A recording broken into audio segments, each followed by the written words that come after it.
the way you Papa, you know Papa, what you used to fan charcoal.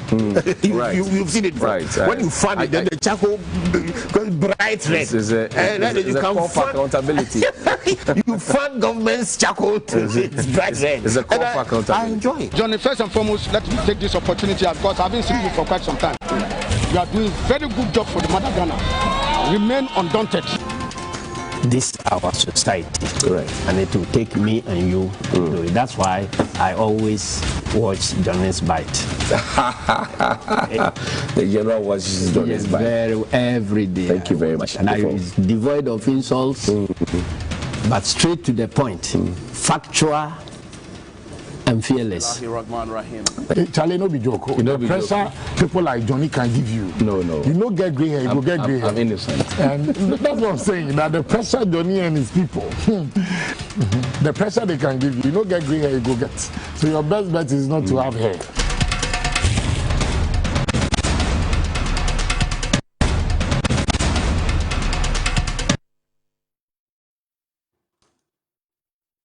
Bismillahirrahmanirrahim. Alhamdulillah Rabbil Alameen. The Lord is my light and my salvation. Whom shall I fear? And yea, though I walk through the valley of the shadow of death, I will fear no evil, for you art with me. Thy rod and thy staff, they comfort me. Thou preparest a table before me in the presence of my enemies. Thou anoint my head with oil, my cup overflows. And surely goodness and mercy shall follow me all the days of my life. And I will dwell in the house of the Lord forever and ever. Amen. Assalamu alaikum. Welcome to Johnnie's Bite. It's Thursday. This morning, I've come again, Mr. President, to say good morning to you. Yesterday, I raised some critical questions from Article 83 and 84 of the 1992 Constitution. What gives you the power and authority and the chairmanship over the National Security Council? Mr. President, if I were you, and I've always said it, that I do not know how to govern a whole nation. I have never stood for elections before. You have. But when your governance has an effect on me, I will say it. Mr. President, if I were you, I would have shaken up my security setup. I'm not interested, and as I said yesterday, I'll say it again, who you are involved with, who was involved with who wants to come and chase another. I don't care about that. I'm saying, Mr. President, that if I were you, I would have shaken up my security setup. You know why? Because people have had access to you. People have taken pictures and videos of you, they claim.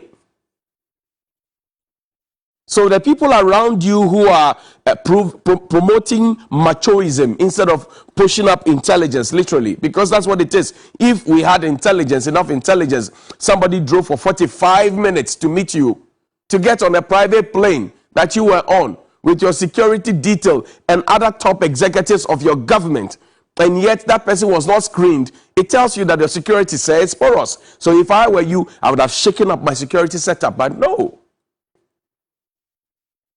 How is it possible that somebody gets closer into the inner chamber, inner circle, Mr. President? And you know what the word on the street is? That you have told us that our private jet, a presidential jet, is not fit for purpose. And then we hire a private jet at so many worths of dollars, even though we have not been accounted to. That's the allegation that have been made, 17,000, 18,000. You have not again responded to it. It also talks to our security. That we hire those private jets and we get people to sit in it and take photos of you. And up until now, there's not been the dignity and the respect for the people of Ghana, who you swore an oath to protect and represent. This is an international embarrassment to us.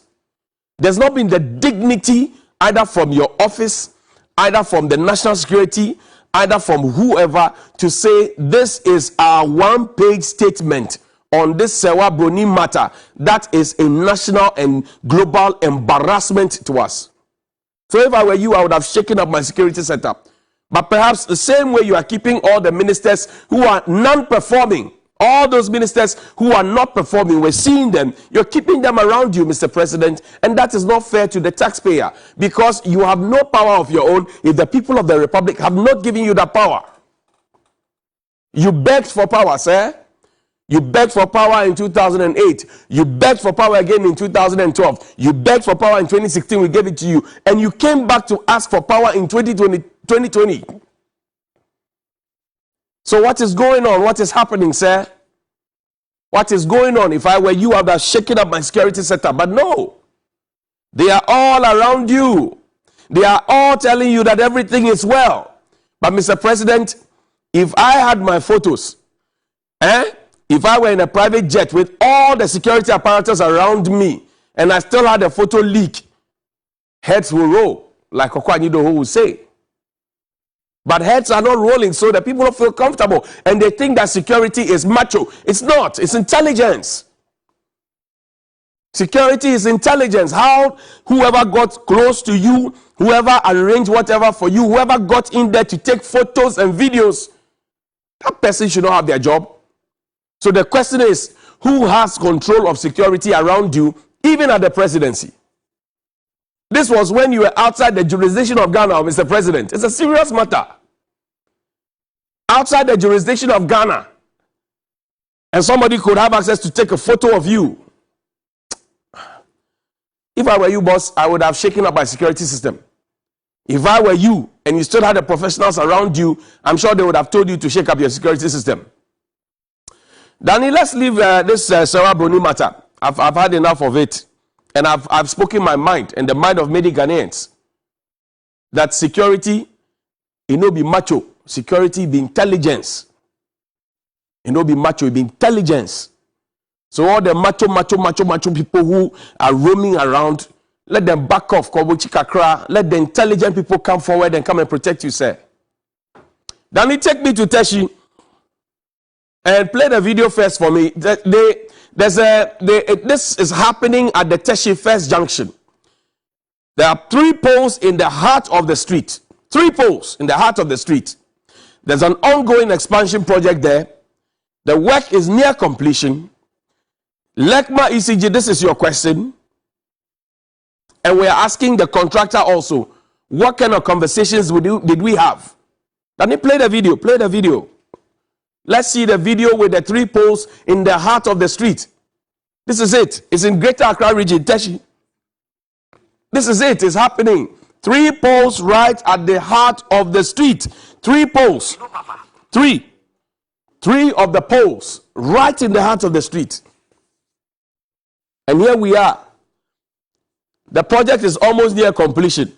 So the question is, what kind of conversations did the contractor have with the local authority, with the contractor have with the ECG in the area around the Lekma area, Teshi Fess Junction? This could lead to car accident. This could lead to car accident. There's 3 poles right there. Somebody could be using that as an Ampian way, could hit the pole, and disaster will strike. 3 poles. Teshi, Greater Accra region. You see, the interesting thing why I'm worried about the security is that Teshi is a security zone. Whether you like it or not. That's where our Southern Command is. That's where the Army headquarters is. That's the heart of it. Defense intelligence is there, military intelligence, all of them, they are there.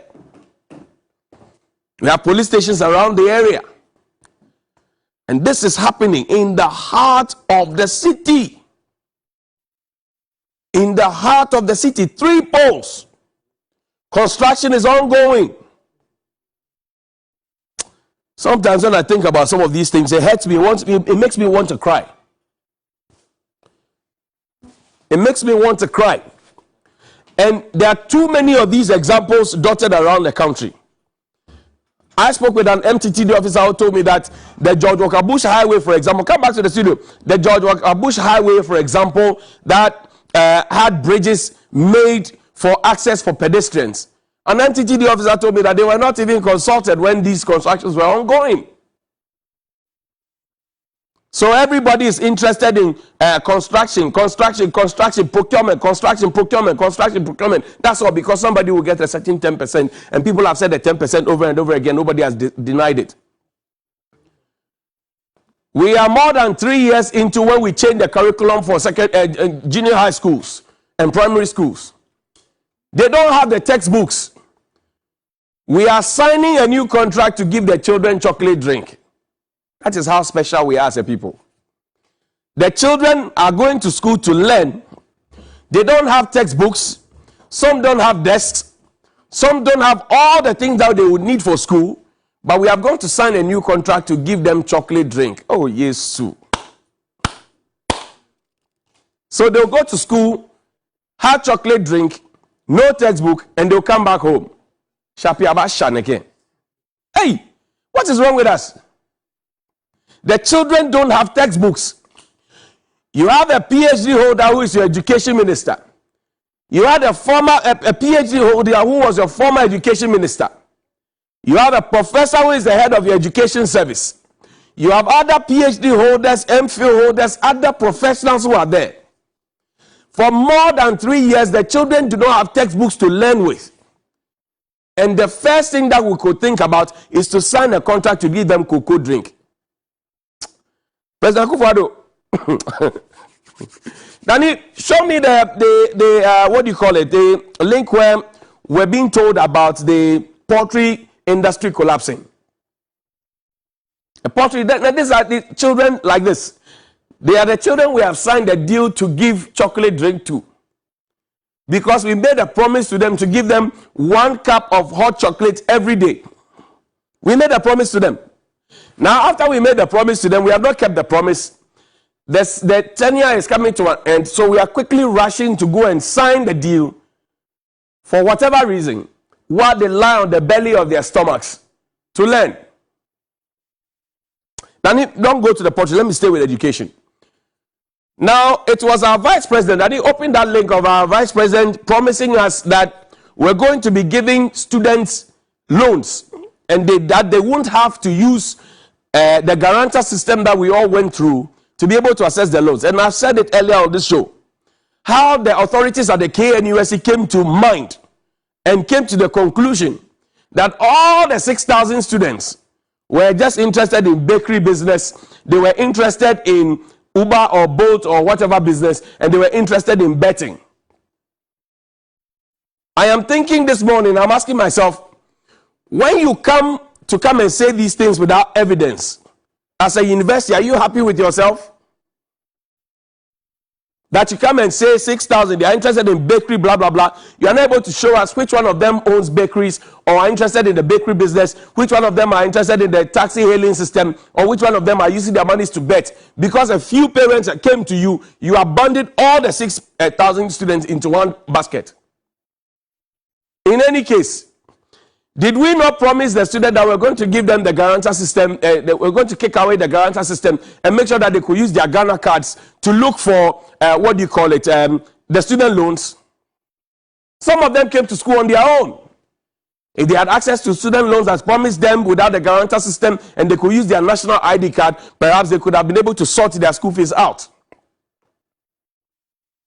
Oh yes, if they had their Ghana card, and the promise that was made to them by Dr. Baumia, reiterated by President Akufo-Addo and many other key government officials, if they had access to use their Ghana card to apply for the loans without a guarantor system, don't you think they could have sorted some of these things out?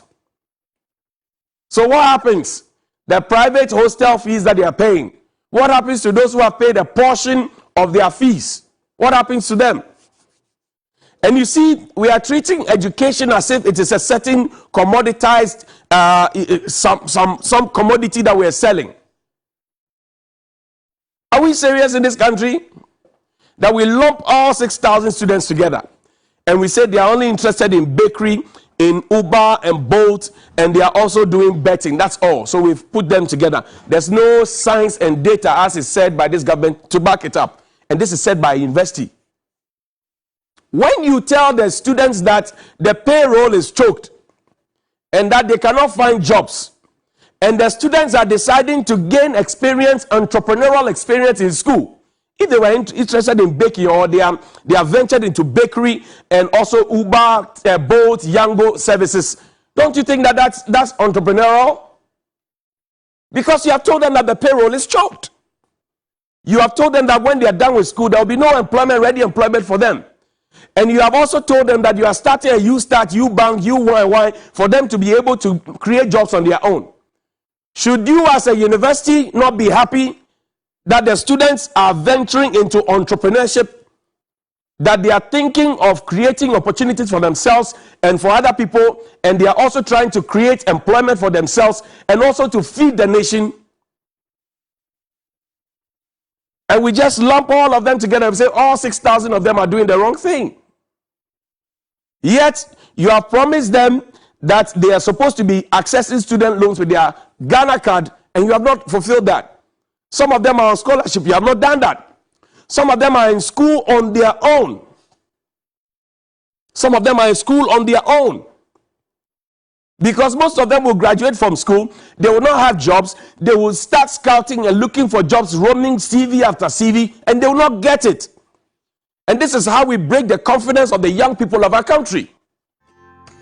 This is how we break their confidence. This is how we disappoint them right from the get-go. And this is how we think that suit and tie jobs are better than people who are into bakery and other things.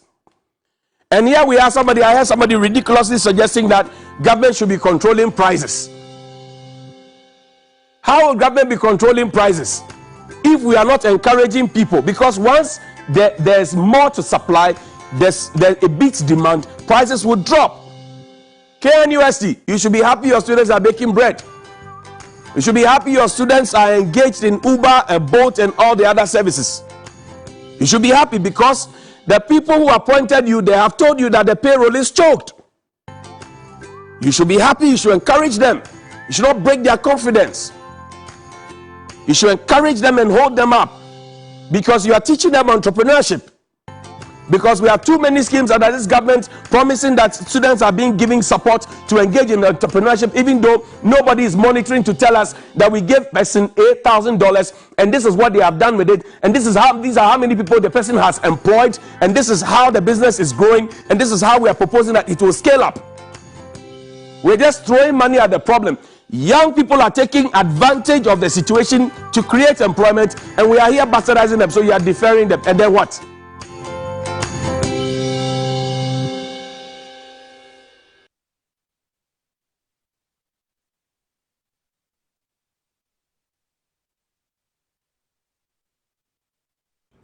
Also, you'll learn later when you divide fractions.